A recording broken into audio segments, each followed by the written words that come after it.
Todo mundo diz que brasileiro é muito criativo, né? E somos mesmo, acho que isso aí, nós somos campeões mundiais, né?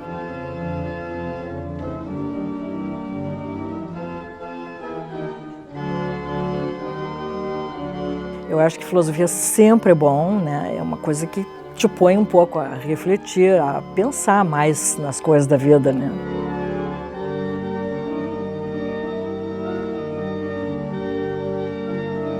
No momento era a única pessoa da América Latina que estava nesse site como um dos 100 melhores do mundo.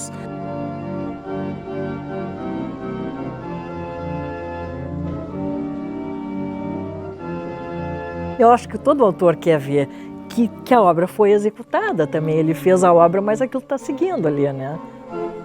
Fica feio me elogiar assim, não vai dar, né? Não posso falar os defeitos também que fica feio, né?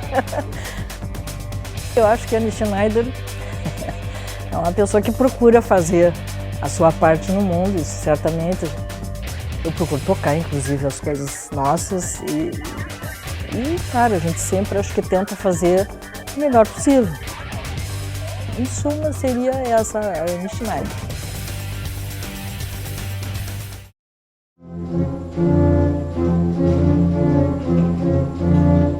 Meu começo, na verdade, na real, eu acho que foi até quando eu ainda estava dentro da barriga da mãe, né? Porque a mãe era cantora e professora de canto. E o pai, organista, pianista, compositor, enfim, maestro. Então, claro, isso aí é uma vivência já muito antiga, né? Muito mesmo. E bem pequenininha, eu já ouvia muito as aulas deles, porque às vezes davam aulas em casa, particularmente. E quando os alunos saíam, eu ia lá e tentava fazer a melodia que eu tinha gravado, assim, com o dedinho, né? E aí, por aí começou a coisa, né? Aí fluiu. Eles não queriam muito ensinar na época, porque acharam que era muito pequena, ia cansar. Quando tivesse 7 anos, eu já não ia nem querer saber nada mais de música. Mas aí, quando eles se deram conta que eu estava tirando tudo de ouvido, então foi muito bom isso para mim, até porque me acostumei a pegar as coisas de ouvido, a memorizar e tal. E aí foi uma barbada, né? Eu acho bem mais fácil, assim, até memorizar esse tipo de coisa, porque já foi desde a infância, né? Já veio isso, muito tempo. Mas depois entrei mais a sério mesmo, no conservatório, depois fui para o Instituto de Artes e aí foi embora, né? Tem vindo até hoje.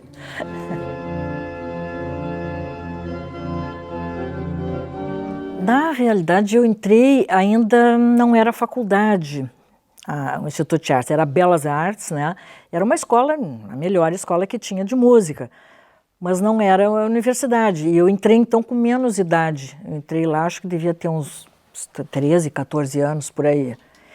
E aí depois se tornou universidade, né? Entrou na faculdade, como faculdade. Aliás, eu tenho 3 cursos no Instituto de Artes 3 vezes, que foi primeiro piano, depois eu fiz órgão e depois eu fiz um que na época era tipo mestrado de hoje, mas nem existe mais esse curso, se chamava Virtuosidade. E na época era um curso assim, muito disputado esse e que tinha muito poucos alunos, esse curso de Virtuosidade. Eu acho que 6, 8 pessoas só conseguiram concluir esse curso, inclusive a Olinda Alessandrini, nossa querida pianista, né? Era uma das que entraram nesse curso de virtuosidade. Era um curso meio difícil, assim, talvez para a maioria das pessoas, porque todas as provas deles eram de cor, não tinha nada com partitura na frente. E muita gente não consegue, não é tão fácil para todo mundo essa coisa de decorar, né? Mas então foram 3 cursos no Instituto de Artes, que foi quase a minha segunda casa por muito tempo, né? E depois ainda estudei aqui na Faculdade de Filosofia, uma licenciatura. Eu mesmo entrei na filosofia e pensava assim, mas para que eu estou fazendo isso? Porque isso aqui não vai me levar a muita coisa. Mas não, é o contrário, né? Eu acho que filosofia sempre é bom, né? É uma coisa que te põe um pouco a refletir, a pensar mais nas coisas da vida, né? Mas a gente só vai fazer isso depois que entra lá dentro e que começa a ver mesmo. Porque no início eu achava, mas não sei para que eu entrei aqui, fiquei assim até meio pensar e não saio. Não, mas eu não costumo largar as coisas, quando eu começo, eu vou até o fim. E aí eu fiz os 4 anos, mas eu acho que ajuda em tudo. Isso certamente não foi assim despropositado, não foi fora de jeito nenhum, né? Foi bom, foi muito bom.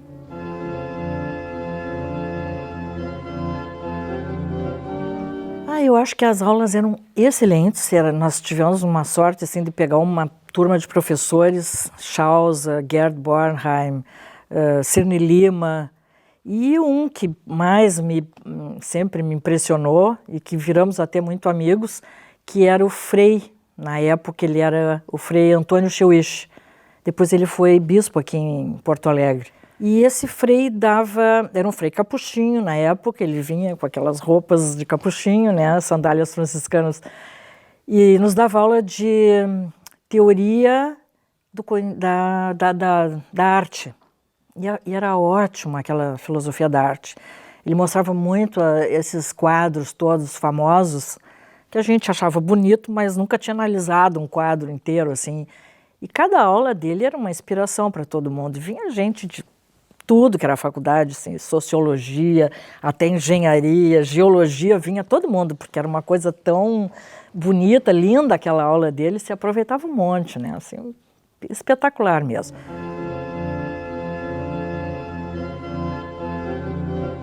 Tem muitos professores assim que ensinam, até não é que ensinem mal, ou deixam de ensinar, né? Mas assim, eu acho que nem todo mundo tem aquela... É a vontade. Eu acho que a gente tem que ter vontade, tem que gostar da coisa que faz, né? E se o cara não gosta muito de ensinar, eu acho que ele não ensina tão bem quanto um que goste de ensinar. Essa é a minha visão da coisa, né? E todos os professores que eu tive, olha, seja em que nível for, em que assunto foi, em que faculdade foi, os que realmente gostavam muito do ensino, daquele que eles estavam fazendo, eram os melhores professores. E é tão bom quando a gente sai assim tão... Ai, que paz, que coisa boa, né? Em estado de graça, saí assim maravilhado com a aula, aprendi um monte de coisa e tal. Acho que isso aí é muito bom. E certamente isso aí, quem faz é um bom professor que gosta do que ele faz. Eu tenho vários alunos assim. Eu me lembro num momento agora de 5 que estão na Europa como grandes organistas, alguns inclusive organistas titulares de suas igrejas na Europa. A gente sabe que o nível na Europa é diferente, né? É diferente daqui. Mas eles eram excelentes alunos, foram ótimos alunos e são melhores que o professor. Hoje estão lá, né, fazendo muito bonito e se saindo muito bem na atividade. Então, eu acho que isso aí é uma enorme recompensa, né? Da gente ver o que os alunos gostaram, aprenderam e foram adiante, né? E evoluíram até bastante na arte, né? Eu acho que isso é fantástico, né?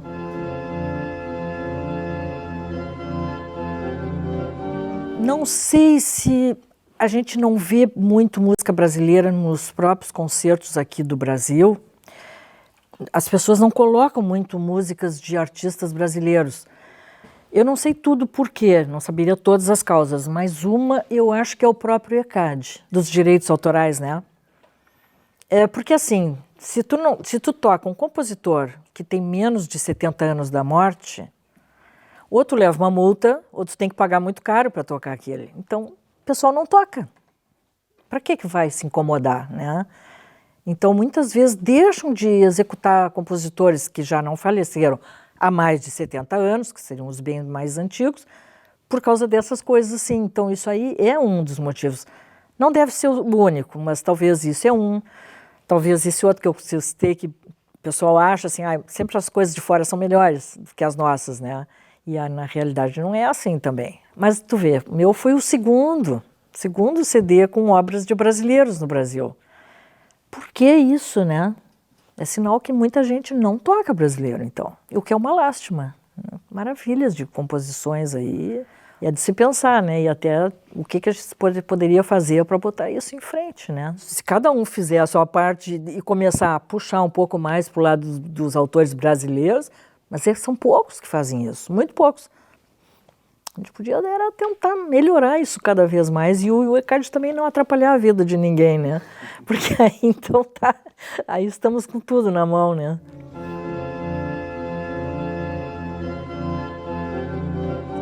Tem 7 que já me dedicaram obras. Então, eu só tenho a ficar muito feliz com isso, né? Meu pai me dedicou uma. O Bruno Kiefer foi a única obra de órgão que ele compôs e foi dedicada para mim, ele era meu professor também aqui no Instituto de Artes, né? Foi a única obra dele de órgão e ele dedicou a mim. O Amaral Vieira também me dedicou uma sinfonieta, uma obra com 3 partes, muito bonita também. Júlio Pozenato, que é um arquiteto e organista, também me dedicou uma oração. Calimério Soares, autor mineiro, que faleceu agora há pouco tempo, também me dedicou uns prelúdios folclóricos. O Paulo Dorfman, que é nosso pianista aqui muito conhecido, né, me dedicou também uma marcha. Tem o Marcelo Bruno, que é um autor bem jovem ainda de Brasília, também me dedicou alguns estudos. Mas é muito bom, isso é excelente, senão o pessoal se lembrou de mim, né? E sinal que eu toco as obras deles também, porque se ele só acessar e não vai tocar nunca, não vou dedicar, né? Eu acho que todo autor quer ver que a obra foi executada também. Ele fez a obra, mas aquilo está seguindo ali, né? Vai adiante. E acho que dei muita sorte também nesse ponto aí de ter tantas obras dedicadas, né? Muito bom isso.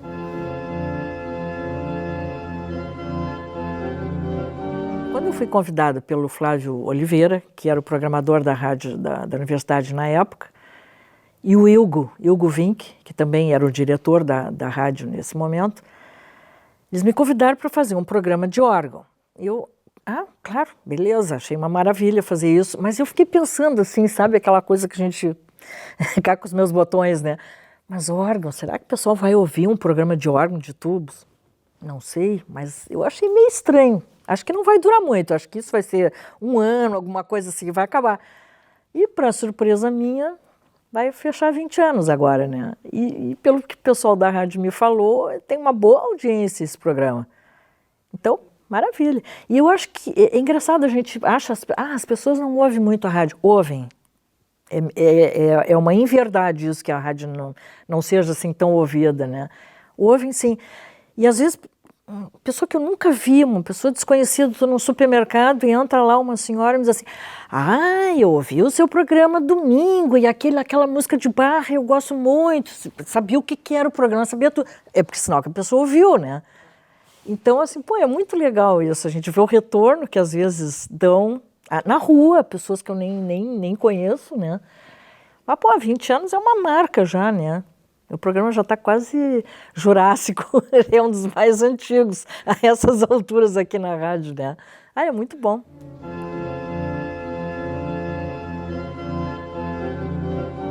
Eu não sei te dizer por que me botaram nesse site aí, que é um site muito reconhecido de órgão. É lindo o site, tem figuras de várias gravuras de órgãos e maravilhosas e tal.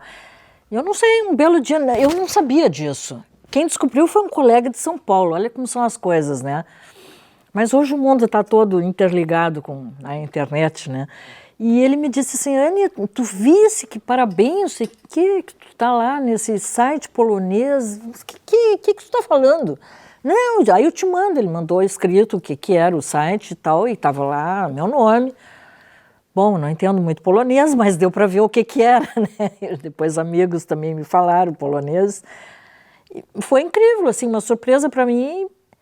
No momento, era a única pessoa da América Latina que estava nesse site como um dos 100 melhores do mundo.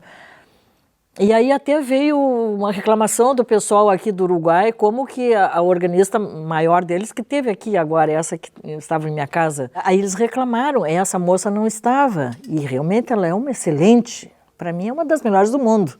Também a Cristina Banegas, que é de Montevidéu. E o pessoal lá começou a reclamar, com toda razão, né? Não sei se botaram ou não botaram, porque eu nem tenho olhado o site agora, mas realmente, assim, foi uma surpresa para mim, meu nome estar lá, né? E eu não sei nem como entrou ali, mas eu imagino que é porque eu toquei muitas vezes na Polônia. Eu tenho lá, no mínimo, 15, 20 concertos.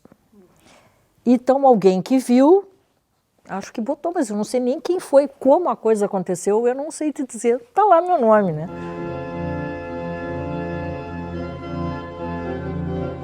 Um foi muito especial para mim, e foi em Leipzig, cidade onde está Bach enterrado, lá na igreja em Leipzig. E esse concerto foi dentro da Semana Cultural da Alemanha, e o país homenageado era o Brasil. Aí quando me convidaram, eu fiquei sabendo que a igreja que eu ia tocar era mais ou menos como é a minha aqui em Porto Alegre, acho que é uma das únicas do Brasil, onde o órgão está na frente, está no altar, o órgão de tubos. Então todo mundo está enxergando, porque a maioria dos órgãos ficam muito escondidos lá em cima, no coro, no mezanino, e ninguém enxerga, aí perde um dos sentidos, né? Só fica ouvindo, mas não fica vendo o que o organista faz. E aí quando eu vi que estava bem na frente, assim, o órgão, eu pensei, mas todo mundo diz que brasileiro é muito criativo, né? E somos mesmo, acho que isso aí, nós somos campeões mundiais, né? Às vezes tem sacanagem que não é tão bom, mas enfim, criativos nós somos mesmo. E aí eu pensei, mas tem que fazer uma coisa diferente então. Aí eu vou, já sei o que eu vou fazer. Eu vou tocar uma música brasileira no final, claro que vou tocar Bach, Na Terra do Homem lá, por lá que tá, né? Vou tocar outros autores conhecidos mundialmente, mas eu vou acabar com uma coisa brasileira e vou fazer muito bonito para eles gostarem e para achar essa música legal. Até toquei outros autores brasileiros durante o concerto, mas no final eu inventei um popurrí brasileiro. Nesse popurrí tinha de tudo, tinha folclore, tinha Villa-Lobos misturado, tinha até samba, porque a Aquarela do Brasil estava ali, era a cara do Brasil, eu tinha que pôr um samba, né? Botei um samba, que no órgão era uma coisa meio inédita na época, né? E Leipzig era na região, né, no leste europeu, então eles nunca tinham visto uma artista brasileira lá. E aí eu entrei e no fim eu fiz o seguinte, eu ia tocar a Aquarela do Brasil e o Hino Nacional Brasileiro. Eu ainda pensei, acho que eles não vão conhecer. Mas conheciam, porque era a época de Ayrton Senna e tal, que sempre tocava um pedacinho, né? Bom, eles conheceram. Botei isso, preparei, vou fazer outra coisa. Aí era muito frio, eu fui de roupa toda preta, assim, bem formal e tal. Só que embaixo eu estava com uma camisa que uma amiga me emprestou, que era metade era a seleção Canarinho, do Brasil, camisa amarela, e aqui era o meu time, que é o Grêmio, né? E aí chegou na hora de tocar essa música brasileira, eu tirei o casaco, e aí todos ficaram se olhando, assim, né? Bom, foi um sucesso, a tal de música é essa. E no fim, acabou, veio um senhor lá conversar comigo e disse assim, muito bonito, não sei o quê. E essa aqui eu conheço, é a camisa do Brasil, né, da seleção brasileira, sim. E essa aqui não é daquele time que jogou com o Hamburgo? Foi demais, né? Essa foi sensacional, né? Essa foi uma das histórias, mas foi muito boa. O reconhecimento de um time que eu achei que eles nem conheciam, porque era tudo muito fechado lá, né? E conhecia do Brasil também, conheceram o hino também. Foi 7-0 para nós aquele dia, nem foi 7-1, né? Foi 7-0, né?